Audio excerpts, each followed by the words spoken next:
Hi guys, I'm Raja creativities. ఈరోజు మన topic వచ్చి హనుమంతుడు సంజీవిని పర్వతం ఎలా తీసుకొచ్చాడు అనేది ఒక టాపిక్ ఇవ్వాలా. అందులో నా ఛానల్ ఎవరైనా కొత్తగా చూస్తూ ఉంటే సబ్స్క్రైబ్ చేసుకోండి, ప్లీజ్ వాచ్ ఇట్.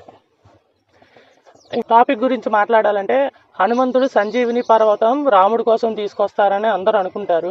తీసుకొచ్చాడో దానికి కారణం కూడా ఇంకోటి బిగ్ కారణం ఉంటుంది, పెద్ద కారణం సంజీవిని పర్వతం తేడానికి. ఎప్పుడైతే ఇంద్రజిత్ వల్ల లక్ష్మణ స్వామి కింద పడిపోతాడో అప్పుడు యుద్ధం అంతా మారిపోయే సిచ్యువేషన్ అయితే వస్తుంది ఆ టైంలో అయితే.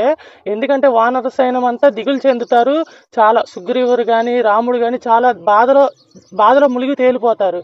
ఈ టైంలో ఈ పరిస్థితిలో ఒక క్షణంలో మేము ఓడిపోయామనే సిచ్యువేషన్కి వచ్చి అందులోనూ మళ్ళీ రామచంద్రమూర్తే కింద పడిపోయి బాధతో కుమిలిపోయి ఉంటున్న సమయంలో అంటే ఇంకా చివరికి అనుకుంటారు ఇంకా అయిపోయింది, యుద్ధం ముగిసిపోయినట్టే, ఇంకా మా ఈ బాధలో ఉండి ఇంకా బయటికి రాడు అనుకున్న సమయంలో హనుమంతుడు ఒక అండలాగా నుంచుంటాడు. ఆ టైంలో మాత్రం హనుమంతుడు మాత్రం ఆ రోజు ఆ సంఘటన ఆ యుద్ధం ప్రకారం అక్కడ చెప్పిన మాటలకి అందరికీ అసలు వానర సైన్యం మొత్తం గూస్ బంప్స్తో వస్తారనమాట. అసలు యుద్ధం చేయాలని మళ్ళీ వాళ్ళకి ఆలోచన పుడుతుంది.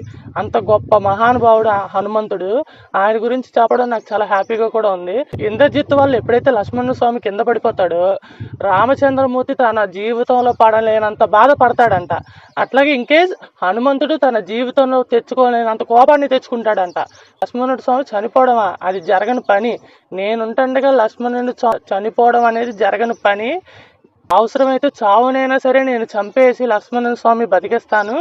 అందరికీ తెలిసింది హనుమంతుడు రాముడు భక్తుడు, ఇంతవరకు తెలుసు ఆయన సేవలో మునిగి తేలుతాడని.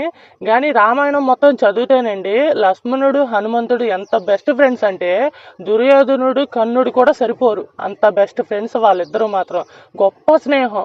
అలాంటి స్నేహం చరిత్రలోనే ఉంటుంది తప్ప ఇంకెప్పుడు ఎవరు కూడా దాన్ని భర్తీ చేయలేరు. అంత గొప్ప స్నేహం.